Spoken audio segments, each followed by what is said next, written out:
The D12 is also known as the Dvadasamsha and gives insights into the relationship with our parents and their influences we inherited.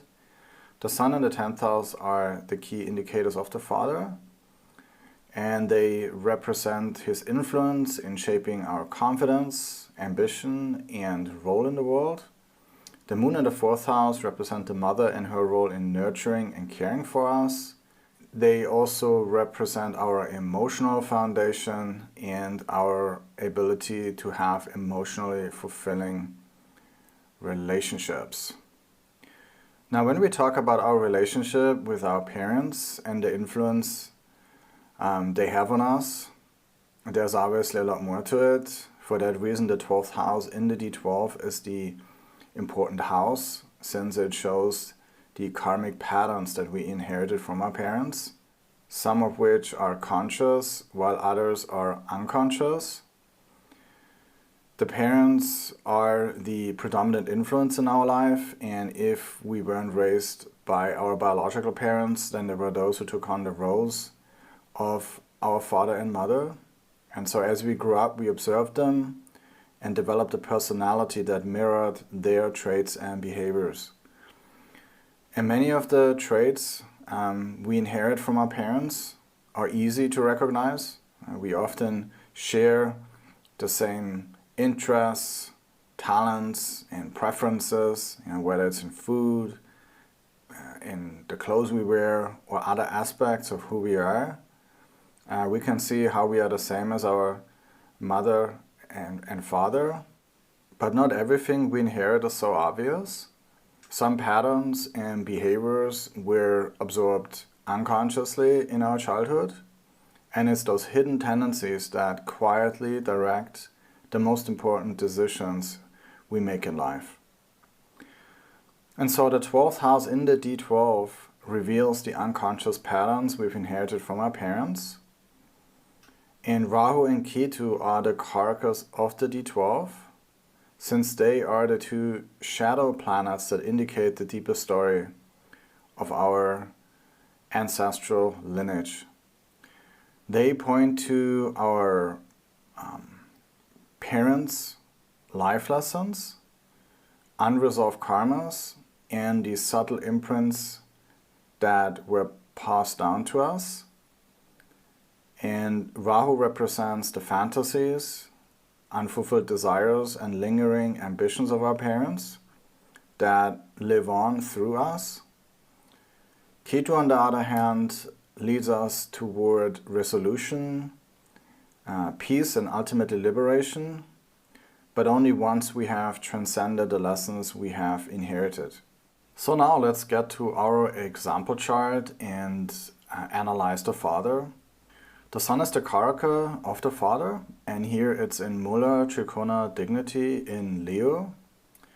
So that lets us know that this person has an unbreakable relationship with the Father. Right? A strong Sun always indicates stability and loyalty, and here in the D12, this particularly refers to a stable and enduring relationship with the Father. In the D12, planets in own sign, dignity or higher reveal the positive traits that we inherit from our parents. So here the Sun is strong in Mula Trikona dignity, pointing towards admirable qualities passed down from the Father. And so during their childhood, their father had a strong sense of leadership, confidence, and a clear direction in life, and so they naturally looked up to him as they saw him as a man of integrity, someone who performed his responsibilities with pride. Their father taught them another important lesson, that no matter how tough life gets, you keep pushing forward and eventually success will come. Now the father came from nothing, but through trial and error, trying out different businesses, eventually he found the one that worked, and some 15 years later made a small fortune. And so here with the Sun in Mula Trikona in the 8th house of inheritance, the father has always made sure that all his fortune and money will be under their name here. And as life progressed, the father bought them their first real estate when they started studying in university. And later on, when they got married, they gave another one. And this is what we can expect from this strong sun here in the 8th house. That their inheritance is protected by the father. Was the father a perfect role model? Not completely. The sun here only gets aspected by Mars, another fiery, forceful planet. And so the father is actually a very dominant person, and he put a lot of pressure on them to meet his high expectations. He can be very critical and demanding, and as a result, it took years for this person to step out from under the weight of their father's influence, to basically come to the point to begin making decisions that are based on their own desires and own sense of purpose. And it was only then that they could really start living a life that truly felt like their own, where they are no longer overshadowed by their father's powerful presence. So here Mars is in Libra in a natural neutral sign. In the D12, it's the planets in own sign, dignity, or higher that indicate the desirable qualities that we inherit from our parents. Planets in debilitation reveal the problematic traits that were passed down to us, and those in neutral, friend, or enemy dignity represent average qualities that are sometimes helpful and sometimes not. And here, in this case, Mars is in Libra in a natural neutral sign, and this shows that the father could sometimes manage conflict well.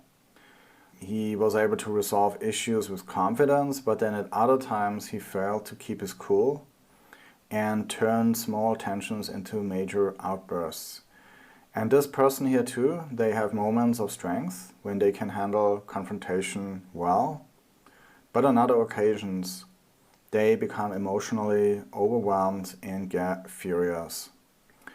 Now Mars here is also aspected by Saturn, and this intensifies Mars's energy, right? The frustration and resentment seen in the father becomes now rigid and harsh, especially when things don't go his way.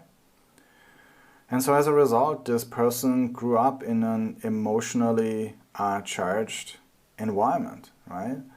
They themselves also got angry at their father, when they grew up with their parents. And so they got the anger issues from their father. The 10th house is the house of the father, and it is conjunct Mars and aspected by Saturn.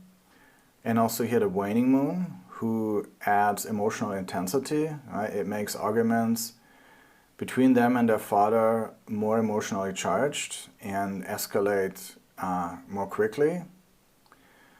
Luckily here the sun gives consistency and holds the relationship together.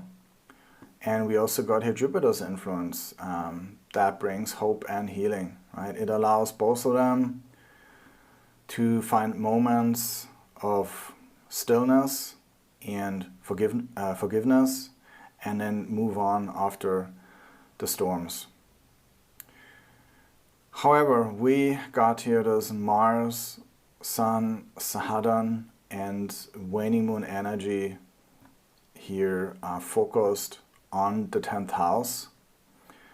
And over time, this started to take a toll on the relationship with the father. The constant criticism and demanding of what they are supposed to do led them eventually no other choice than to distance themselves from the father. And this trend started in their 30s.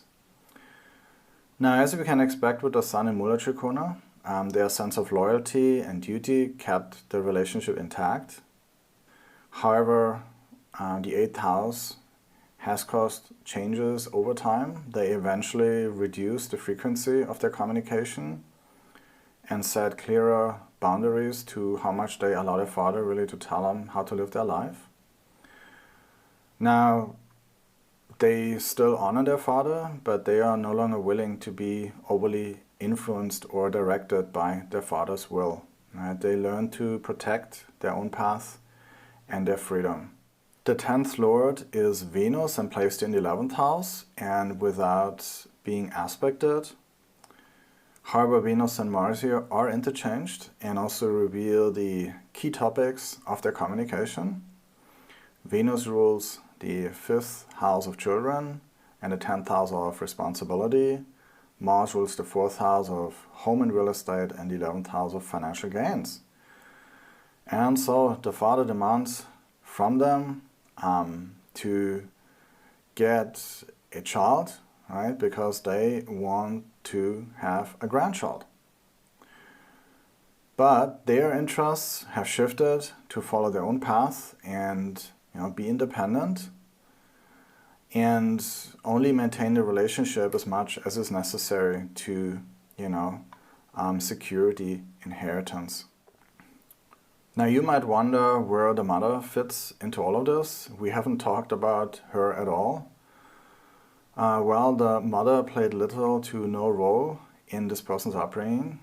The father basically acted as father and mother, and we can see here that the 4th lord Mars is here in the 10th house, which indicates that a father is also acting here like a mother. We could say that this is a combination for a single dad. She literally didn't feel that the mother existed, even though she was physically present. On the other hand, of course, if you see that the 10th lord is placed in the 4th house, then this is a combination for a single mom, right? The mother assumes both the roles of mother and father since the father is absent. So here, the 4th lord is in the 10th house, and it shows that the mother's nurturing energy and her focus on home are channeled into the father's responsibility and his professional life. And this person actually grew up spending most of their time in the shop of their father. And the shop became their home, where the focus was on selling stuff and making money. Now let's also have a look at the important 4th house of mother. The 4th house here is aspected by Venus, and when we compare this with the 10th house, which is conjunct Mars, we can see right away that the relationship with the mother is somewhat more geared towards maintaining peace and harmony. And the sun's aspect here adds stability also to the relationship with the mother. The mother sends them a message on the phone every day to say hi. However, aside from that, they basically don't talk with each other. Let's also look at the karaka of the mother moon. The moon is only aspected by Mars from the 10th house. And so when the father gets angry because they don't do what he expects them to do, then the mother also jumps in as well and criticizes them. And that's literally the only time they have a conversation. They don't talk anything beyond that with their mother.